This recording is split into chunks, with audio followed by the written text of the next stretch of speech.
La casa en el acantilado. El acantilado formaba uno de los cuernos de una pequeña bahía, a unas 10 millas al norte de Whitby. La casa se encontraba en una parcela de tierra cultivada, a unos 50 metros del borde del acantilado y a 3/4 de milla de cualquier otra vivienda. Era una casa muy pequeña, una simple cabaña, de hecho, y estaba flanqueada a cada lado por las ruinas de varias otras cabañas. En tiempos pasados, cuando el comercio del azabache había sido una industria floreciente, estas casas en ruinas habían sido las viviendas de los robustos mineros que habían trabajado en las minas de azabache. Sin embargo, con la decadencia de la industria, los mineros se habían ido, las casas habían quedado en ruinas, y los únicos hombres que ahora trabajaban en las minas eran 2 o 3 hombres del pueblo vecino de Snackesby, cada uno de los cuales estaba por su cuenta, en una parte diferente de las antiguas explotaciones, recogiendo los restos de azabache que podía encontrar y pagando 1/3 de las ganancias de su hallazgo al señor local del feudo. La única casa que permaneció intacta, la casa a la que ya nos hemos referido, se había salvado de caer en la ruina como sus compañeras, gracias a que había sido comprada, muchos años antes, de la fecha de los acontecimientos siguientes, por un individuo excéntrico llamado Enoch Berrill. El viejo Enoch, como siempre lo llamaban, había sido en el pasado capitán de barco, y como tal, había logrado una cómoda posición. Sin embargo, en el apogeo de su carrera, un naufragio, en el que perdió a su esposa y a su único hijo, arruinó su vida y lo convirtió en un hombre huraño y solitario. Después de la muerte de su esposa y su hijo, se retiró del mar, compró la casa del acantilado y se instaló allí. Había equipado cada una de las 6 ventanas con barrotes de hierro y contraventanas revestidas de acero, y había provisto las 2 puertas exteriores de gruesas cadenas y cerraduras. No tenía sirvientes, salía rara vez, y nunca, bajo ningún pretexto, permitía que nadie entrara en la casa. En el momento en que esto ocurrió, tenía cerca de 70 años, y llevaba viviendo de esa manera más de 30. Como ya se ha dicho, había ahorrado una suma considerable de dinero, y según los chismes del pueblo, que por una vez eran ciertos, había convertido sus ahorros en efectivo y los había guardado en una caja debajo de su cama. Se ha hecho alusión al vecino pueblo de Snackesby. Este pueblo era de tal importancia, que su policía residente tenía el rango de sargento. Y fue el sargento Walker, el oficial en cuestión, quien levantó el telón sobre el drama que estaba a punto de desarrollarse. Había estado fuera toda la noche, de guardia, y regresaba a Snackesby por el sendero que bordeaba los acantilados. La temporada era mediados de octubre, eran las 7:30 de la mañana y llovía a cántaros. Cuando el sargento pasaba por la casa del viejo Enoch, se sobresaltó al oír un grito frenético de «¡Auxilio! ¡Auxilio!». El grito provenía del interior de la casa, y el sargento no tenía ninguna duda de que provenía de Enoch Berrill. Corrió hacia la puerta principal, pero vio que estaba cerrada con llave y pestillo. Golpeó la puerta, pero no recibió respuesta. Corrió hacia la puerta trasera, pero vio que también estaba cerrada con llave y pestillo. Acercó la oreja a la cerradura y oyó claramente que alguien se movía de un lado a otro dentro de la casa. «¡Abre esta puerta!», gritó. «En nombre de la ley te ordeno que abras esta puerta». Al no recibir respuesta, intentó forzar la puerta. Al ver que era una tarea que superaba sus fuerzas, examinó las ventanas, pero como todas estaban protegidas por fuera con barrotes de hierro y cerradas por dentro con contraventanas de acero, pronto perdió toda esperanza. En ese momento, ya estaba convencido de que habían asesinado al viejo Enoch.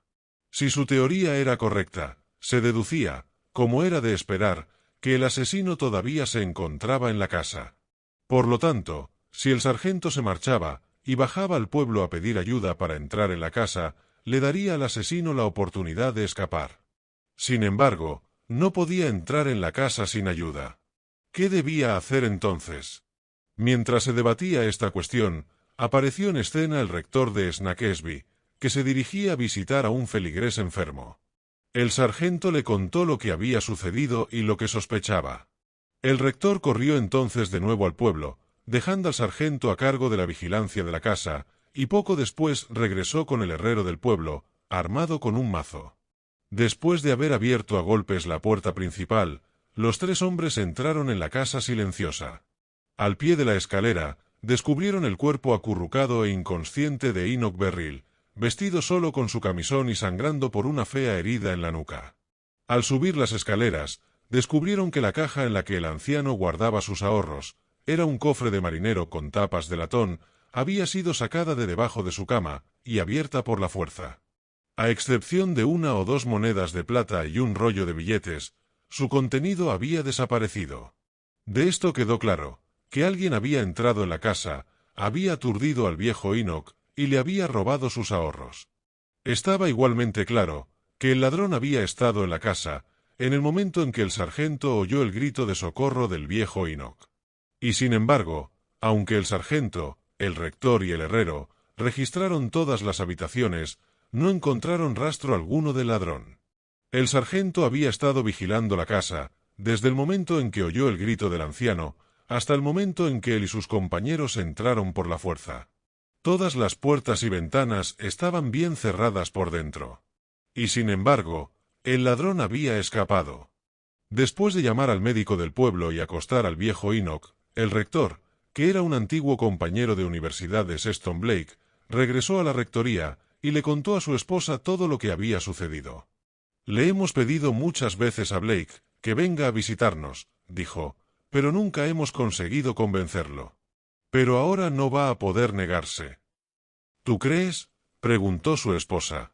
A modo de respuesta, el rector escribió un telegrama a Sexton Blake, dándole una breve sinopsis del caso. «El ladrón estaba en la casa cuando el sargento llegó al lugar», concluyó. «El sargento vigiló la casa hasta el momento en que entramos. Encontramos todas las puertas y ventanas cerradas por dentro, pero el ladrón había escapado. ¿Puedes resistirte a un problema así, aunque no vayas a cobrar nada por resolver el misterio? Eso lo convencerá», le dijo confiadamente el rector a su esposa. Y así fue, pues 2 horas después, el rector recibió el siguiente telegrama de Sexton Blake. «Llegada a Snackesby 7:45 mañana por la mañana. Partiendo de Londres a las 11 de la noche del jueves, y pasando por York y Stockton, Sexton Blake llegó a Snackesby a las 8 menos cuarto del viernes por la mañana. Seguía lloviendo a cántaros, y había estado lloviendo desde el miércoles por la noche. El rector, con un impermeable, lo recibió en la estación y lo condujo a la casa en el acantilado, donde el viejo Enoch, todavía inconsciente, yacía en la cama, con la enfermera del distrito a su lado. «¿Y la policía no ha descubierto nada más de lo que tú me has contado?», le preguntó Sexton Blake al rector, quien, de camino desde la estación, le había dado un relato completo de todos los hechos conocidos del caso. «Nada en absoluto», dijo el rector, al entrar en la casa. «¿Cómo escapó el ladrón, a pesar de que las puertas y las ventanas estaban cerradas, y de que el sargento vigilaba todo el tiempo el exterior de la casa, es un misterio que solo tú puedes resolver». «Tal vez», dijo Sexton Blake. «Lo solucionarás, estoy seguro», dijo el rector con seguridad. «Haré todo lo que pueda, de todos modos», dijo Sexton Blake. Para empezar, examinó cuidadosamente todas las puertas y ventanas, y pronto se aseguró de que ninguna de ellas, excepto la puerta que había sido abierta a golpes por el herrero, había sido forzada.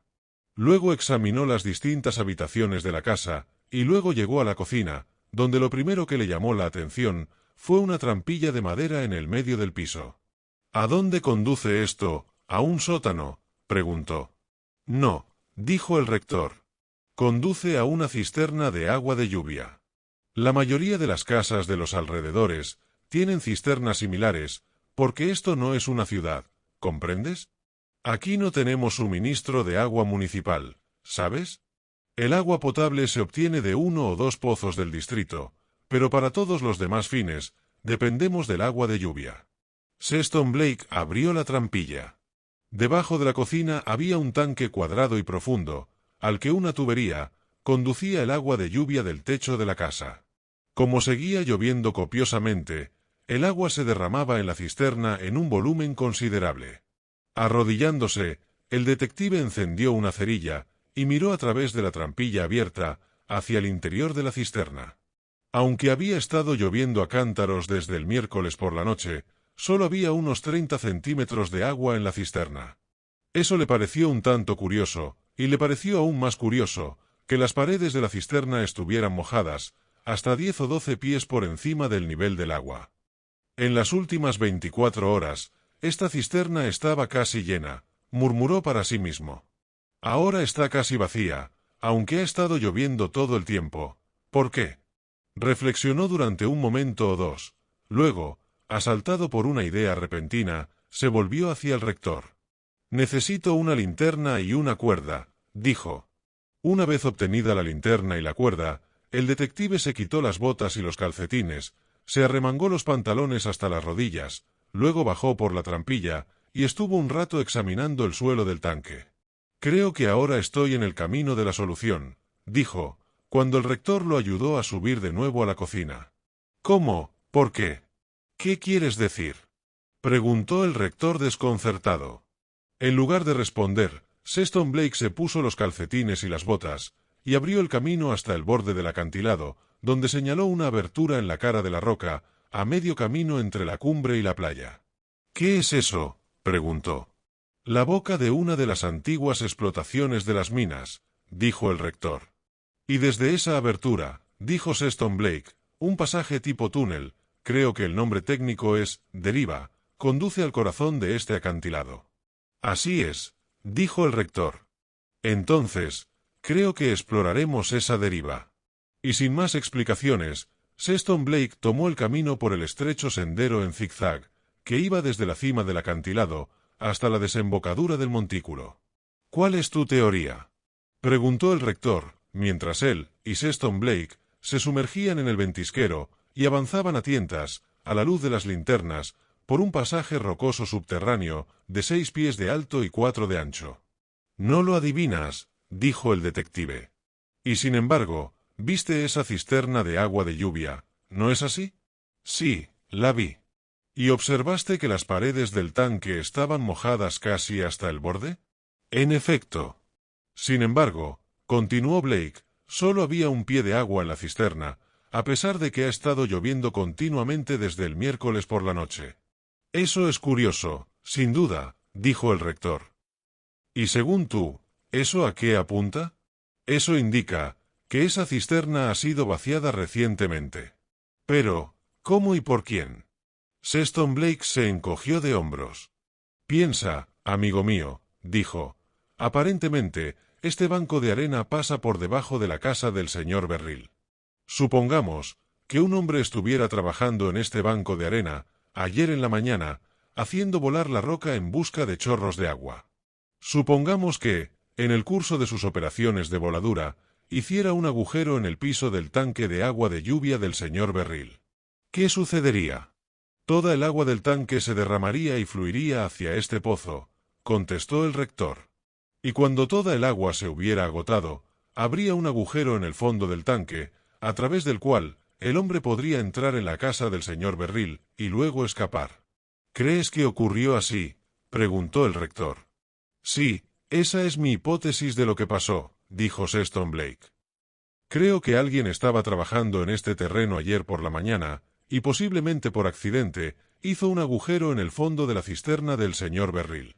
Creo que cuando descubrió lo que había hecho, y se dio cuenta de la oportunidad que el destino había puesto en sus manos, se arrastró a través del agujero, salió de la cisterna, y entró en la cocina, fue sorprendido por el señor Berril, lo dejó aturdido, recogió el contenido del baúl, y se fue por el mismo camino por el que había llegado. El rector meneó la cabeza, con incredulidad. Es plausible, pero imposible, dijo. Si hubiera un agujero en el fondo de la cisterna, ahora no habría ni un pie de agua en ella. Es cierto, dijo Sexton Blake. A mí, se me ocurrió la misma objeción, y por eso bajé a la cisterna y examiné el suelo. ¿Y qué encontraste? Encontré pruebas suficientes de que había un agujero en el suelo, que había sido reparado recientemente, taponándolo con piedras y cemento. En otras palabras, después de que el ladrón se escapara ayer por la mañana, se puso a trabajar para tapar el agujero, con el fin de ocultar todo rastro de su crimen. Probablemente, no terminó de reparar la brecha hasta la noche pasada, y es por eso que solo hay un pie de agua en el tanque esta mañana. ¿Sabes quién suele trabajar en este túnel? Sí, dijo el rector. El propietario del Snackesby Arms, un hombre llamado Porrit, ha estado trabajando en este barranco durante los últimos. Se detuvo y contuvo el aliento, porque en ese momento percibieron un débil destello de luz a unos 20 metros delante de ellos. «Es Porrit», susurró el rector cuando, un momento después, vieron a un hombre que, a la luz de una linterna, estaba perforando diligentemente agujeros en el techo de la galería y taponándolos con pólvora explosiva. Porrit palideció al ver a los dos hombres y los miró con expresión de evidente inquietud. Conversaron con él durante 1 minuto o 2, y el rector le explicó que estaba mostrando a su amigo cómo era el interior de una mina. Luego, reanudaron su caminata y pronto llegaron al final del túnel. Allí, encontraron una prueba concluyente de la verdad de la teoría del detective, pues había un agujero en el techo, que había sido reparado recientemente, y el fondo del pozo tenía 15 centímetros de profundidad de agua, que había brotado sin duda de la cisterna. «Dije que resolverías el misterio, y lo has hecho», dijo el rector. «Ahora estamos, sin duda, bajo la casa del viejo Enoch. Ese agujero, o lo que ayer era un agujero, conduce a la cisterna de agua de lluvia, que hay bajo el suelo de la cocina, y fue por ese agujero por donde el ladrón consiguió entrar en la casa». Blake asintió. «Sin duda, fue así como ocurrió. Y Porrit, como viste hace unos momentos, está perforando agujeros en el techo de la galería y tapándolos con pólvora, sin duda, con la intención de derribar una parte del techo y bloquear el túnel, y así evitar que alguien descubra estas pruebas de». La frase terminó con un jadeo de sorpresa, porque en ese momento, el detective escuchó el sonido de una cerilla al ser encendida. Porrit había actuado antes de lo que Blake esperaba. Sospechando que los dos hombres lo estaban siguiendo, había decidido derribar el techo y enterrarlos vivos. «¡Corre, corre por tu vida!», gritó Blake. Se precipitaron por el barranco, y llegaron justo a tiempo de ver a Porrit prender una cerilla en la larga mecha que había tendido hasta el explosivo. Al ver a los dos hombres, soltó un furioso juramento y echó a correr. El detective y el rector lo persiguieron veloces como el viento, y justo cuando lo alcanzaban y se abalanzaban sobre él, el barranco resonó con una explosión ensordecedora, seguida del estrépito de cientos de toneladas de rocas que caían. Tan violenta fue la sacudida del aire, incluso a esa distancia, que los tres hombres fueron arrojados al suelo. Sin embargo, ninguno de ellos resultó gravemente herido. 3/4 de hora después, Porrit se encontraba en la cárcel del pueblo. El dinero robado fue hallado en un armario del Snackesby Arms, y devuelto al viejo Enoch, que no tardó en recuperarse, aunque siguió siendo tan huraño como siempre. Aquella misma tarde, el rector acompañó a Sexton Blake a la estación. «¿Estás seguro de que no quieres quedarte unos días? Tanto mi esposa como yo estaríamos encantados de tenerte como invitado en nuestra casa. Eres muy amable, y me complacería mucho aceptar tu invitación, pero me esperan algunos asuntos urgentes en Londres», respondió Blake. «Hasta la vista entonces», dijo el rector, estrechando la mano del detective, «y espero que no sea necesario que se cometa otro crimen en Snackesby para verte de nuevo». Fin. Un problema para Sexton Blake. Fue el capitán Ensor quien trajo el mensaje. Era un capitán marino retirado, bastante más instruido que la mayoría de los de su clase, pero por lo demás, en apariencia y modales, un marinero británico típico. Por cierto, tenía 55 años y era viudo.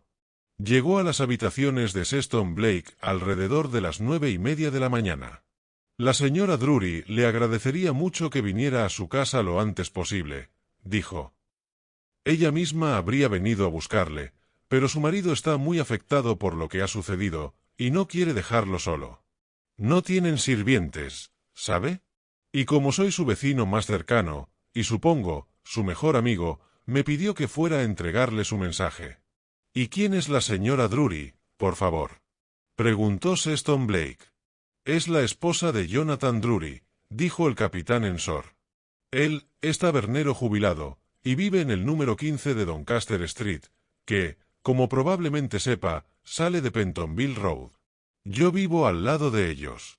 ¿Y por qué la señora Drury quiere que vaya a su casa? ¿Qué ha ocurrido? Anoche entraron a robar en su casa y vaciaron una caja fuerte que contenía más de 800 libras en oro y billetes. El detective parecía desconcertado, y el capitán Ensor se apresuró a explicarle. Entre usted y yo, dijo confidencialmente, el señor Drury es bastante avaro y tacaño. Podría perfectamente permitirse vivir en un barrio mejor que Doncaster Street y tener una criada, además, pero... Sí, interrumpió Sexton Blake. No es eso lo que me intriga. ¿Cómo es posible que el señor Drury tuviera en su casa una suma tan grande como 800 libras?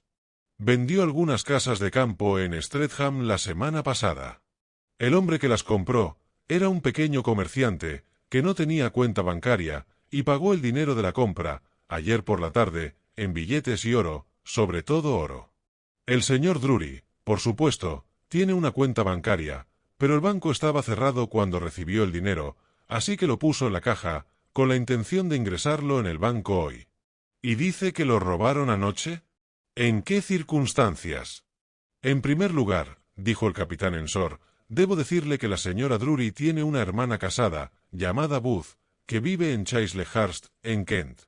Anoche, alrededor de las 9, la señora Drury recibió un telegrama que, supuestamente, provenía del esposo de su hermana, informándole que su hermana se estaba muriendo, y rogándole que fuera de inmediato. No hace falta decir que la señora Drury decidió ir a Chislehurst en el próximo tren.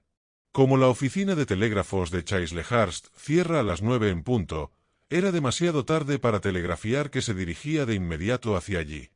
Rápidamente metió algunas cosas en un bolso de mano, mandó llamar a un taxi, se dirigió a Waterloo, y salió en el tren de las 9:47. Después de la partida de la señora Drury, el señor Drury se quedó solo en la casa. Se quedó despierto, fumando y leyendo hasta las 11 de la noche, luego cerró la puerta, apagó las luces y se fue a dormir. Mientras tanto, ¿dónde había puesto la caja fuerte?, preguntó Blake. ¿Dónde siempre lo guarda? En el armario debajo de la estantería de libros en la sala de estar. Sin embargo, cuando se iba a dormir, se dio cuenta de que ese no era un lugar muy seguro para guardar 800 libras, así que sacó la caja del armario, se la llevó arriba y la guardó bajo llave, en un viejo arcón de roble en su dormitorio. Esta mañana, alrededor de las 2:30, se despertó, sin que yo sepa por qué, y mientras estaba despierto, creyó oír que alguien se movía en la sala de estar. Saltó de la cama, encendió una vela, se armó con el atizador del dormitorio y bajó las escaleras en pijama. La puerta de la sala estaba cerrada. La abrió, y apenas lo había hecho, una mano salió de la oscuridad y le arrancó la vela de las manos. La vela, por supuesto, se apagó de inmediato, y al instante siguiente recibió un golpe en la cara que lo hizo caer de espaldas. Al caer, se golpeó la cabeza contra el borde de la puerta, lo que lo dejó aturdido por un momento. Cuando recuperó el conocimiento, descubrió que su desconocido agresor, a quien nunca había visto, lo había colocado en una de las sillas de la sala de estar, lo había atado a la silla, con una cuerda que había encontrado en la cocina, y lo había amordazado con una tira de lino que había arrancado del mantel. El sinvergüenza todavía estaba en la casa, porque el señor Drury podía oírlo moverse por el piso de arriba, abriendo cajones, y evidentemente buscando algo. En ese momento lo oyó bajar las escaleras, entrar en la cocina y salir por la ventana. Mientras tanto, continuó el capitán Ensor, la señora Drury había llegado a Chislehurst. De hecho, llegó allí, a eso de las 10:30 de la noche anterior. Para su sorpresa, no había nadie en la estación para recibirla. Fue andando a casa de su hermana, y llegó allí unos minutos después de las 11. Imagínese su asombro, cuando descubrió que su hermana estaba perfectamente bien, y que ni ella ni su marido sabían nada acerca del telegrama que había recibido la señora Drury. Un momento, interrumpió Sexton Blake. ¿Estaba el marido de la hermana de la señora Drury en casa cuando llegó la señora Drury? Sí, dijo el capitán. Ya sé lo que está usted pensando. Se pregunta si fue el marido quien envió el telegrama falso para alejar a la señora Drury de la casa, y si fue él quien entró en la casa y cometió el robo. Pero esa teoría es insostenible. En primer lugar, Estaba en Chislehurst cuando llegó la señora Drury, y permaneció allí hasta que ella se fue esta mañana, y en segundo lugar, es un hombre piadoso y recto, absolutamente incapaz de semejante crimen. Y bien, dijo Sexton Blake, ¿qué hizo la señora Drury cuando descubrió que el telegrama era falso? No pudo regresar a Londres anoche, ya que el último tren sale de Chislehurst a las 11 horas, y no pudo enviarle un telegrama a su marido, ya que la oficina de correos cierra a las 9. Por lo tanto, lo que hizo fue regresar en el primer tren de esta mañana, que sale de Chislehurst a las 6:55 horas, y llega al puente de Londres a las 7:22 horas. Desde el puente de Londres, tomó un taxi hasta Doncaster Street. Llamó al timbre una y otra vez, y como no hubo respuesta, se dirigió al patio trasero de la casa. Para su alarma, vio que la ventana de la cocina estaba abierta de par en par. Entró por la ventana, y encontró a su marido sentado en una silla en la sala de estar, atado y amordazado como he descrito. Medio loca de miedo, cortó las cuerdas con las que lo habían atado. Después de que él le contara su historia, examinaron la casa. Sus peores temores se hicieron realidad. El ladrón desconocido había conseguido las llaves del señor Drury, que estaban en el bolsillo de su pantalón, al lado de la cama, había abierto el viejo arcón de roble y se había llevado la caja fuerte. —¿Sabe si se sustrajo algo más de la casa? —preguntó Blake. —No, pero todos los cajones y armarios de la casa habían sido abiertos y examinados. Lo cual parece demostrar, empezó a decir Sexton Blake, pero luego se contuvo. —¿Se ha informado a la policía? —preguntó. —Sí —respondió el capitán. Cuando el señor Drury descubrió que la caja de dinero había desaparecido, se desplomó. La señora Drury lo ayudó a volver a la cama y luego vino a buscarme. Primero fui a buscar a un médico, luego me comuniqué con la policía, y finalmente, a pedido urgente y entre lágrimas de la señora Drury, vine a buscarle a usted. El detective miró su reloj. Eran las 9:50. Tengo una cita en Scotland Yard a las 12, dijo. Mientras tanto, dispongo de un par de horas libres, que estaré encantado de dedicar a la investigación de lo que, a primera vista, parece un caso bastante interesante. Vamos. El número 15 de Doncaster Street resultó ser una de las muchas casas de aspecto miserable que había en la calle. Todas ellas tenían una sala de estar, una cocina y un lavadero en la planta baja, 2 dormitorios en el primer piso, 2 en el segundo, y un ático en la planta superior, iluminado por una claraboya que se extendía desde el techo.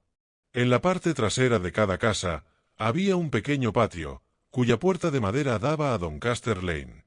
La señora Drury recibió a Sexton Blake con una efusión casi histérica, y a petición del detective, lo condujo primero a la sala de estar. El capitán Ensor, como era de esperar, lo siguió. La silla a la que habían atado al señor Drury todavía estaba en el centro de la habitación, adornada con las cuerdas con las que habían atado al desdichado hombre. Como la señora Drury había cortado las cuerdas y no las había desatado, los nudos todavía estaban intactos. Sexton Blake examinó las cuerdas y los nudos, y al parecer, los encontró muy interesantes. Su única observación, sin embargo, fue: ¿se ha averiguado cómo consiguió el ladrón entrar en la casa? De la misma manera que escapó, fue la respuesta del capitán Ensor, por la ventana de la cocina, cuyo pestillo aparentemente abrió a la fuerza. No cabe duda alguna sobre ese punto, dijo la señora Drury. Encontré la ventana abierta cuando regresé, y como todas las demás ventanas, y tanto la puerta de entrada como la de atrás, estaban cerradas y aseguradas, esa debe haber sido la forma en que entró. ¿Puedo ver la ventana?, preguntó Blake. Por supuesto, dijo la señora Drury, conduciéndole a la cocina. El detective examinó los cierres de la ventana, el alféizar, el patio exterior y la puerta que daba a Doncaster Lane. Luego, expresó su deseo de entrevistar al señor Drury. El señor Drury estaba acostado, y aunque físicamente no se encontraba muy mal por su reciente aventura, se encontraba en un estado de colapso mental. El detective lo interrogó extensamente, pero sin obtener ninguna información adicional, a la que ya había obtenido del capitán Ensor. Luego se volvió hacia el capitán. Como ya le he dicho, dijo, Tengo una cita en Scotland Yard a las 12.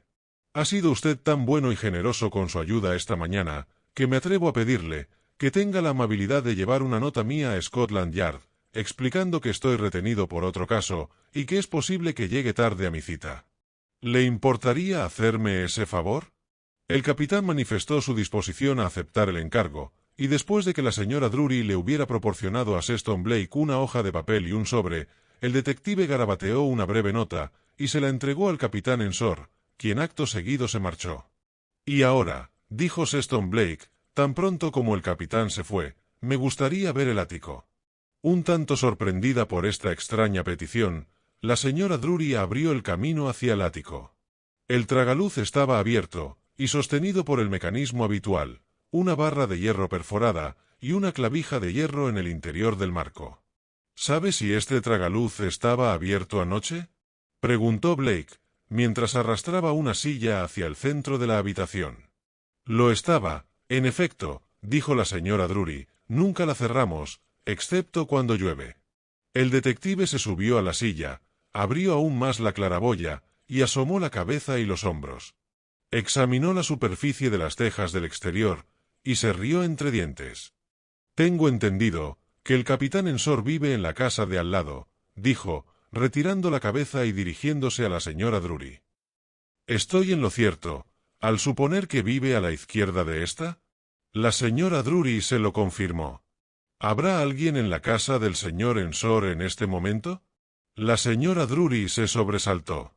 Supongo que su sirviente estará allí, pero nadie más, dijo. Pero, ¿por qué? No haga preguntas, interrumpió Sexton Blake. Vuelva con su marido, y me reuniré con ustedes más tarde. Mientras pronunciaba estas palabras, salió a través de la claraboya, y se arrastró por las tejas del tejado, hasta llegar a la claraboya de la casa del capitán Ensor. También estaba abierta. Bajó a un ático vacío y sin muebles, y abrió la puerta con cuidado. Desde los pisos inferiores, se alzaba la voz estridente de la criada, que cantaba una melodía popular, mientras fregaba los platos del desayuno. Sin apenas atreverse a respirar, el detective bajó con cautela las escaleras del ático, y exploró las dos habitaciones del segundo piso. Al no encontrar nada, bajó a hurtadillas otro tramo, y entró en lo que parecía ser el dormitorio del capitán. Abrió varios cajones y rebuscó entre su contenido. Luego miró debajo de la cama. Un par de tablas sueltas del suelo llamaron su atención. Levantó una de las tablas que había debajo de la cama. Apenas lo había hecho, un grito triunfal le salió de los labios. Metió la mano en la abertura, y sacó la caja de dinero robada.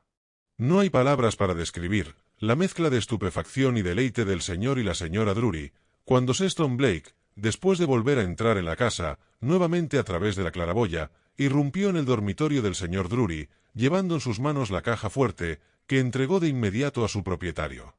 ¿Dónde la encontró?, preguntó el señor Drury, después de abrir la caja, y asegurarse de que su contenido estaba intacto. Bajo una tabla del suelo, debajo de la cama del capitán Ensor, contestó el detective en voz baja. ¿El capitán Ensor?, gritaron el señor y la señora Drury al unísono. El detective asintió. Ha sido un caso muy interesante, pero, en realidad, muy sencillo, dijo.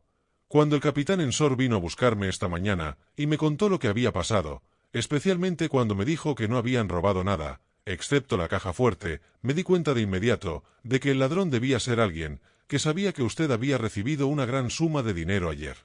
Alguien que estaba al tanto de los arreglos internos de su casa y que sabía que usted guardaba la caja fuerte en la sala de estar.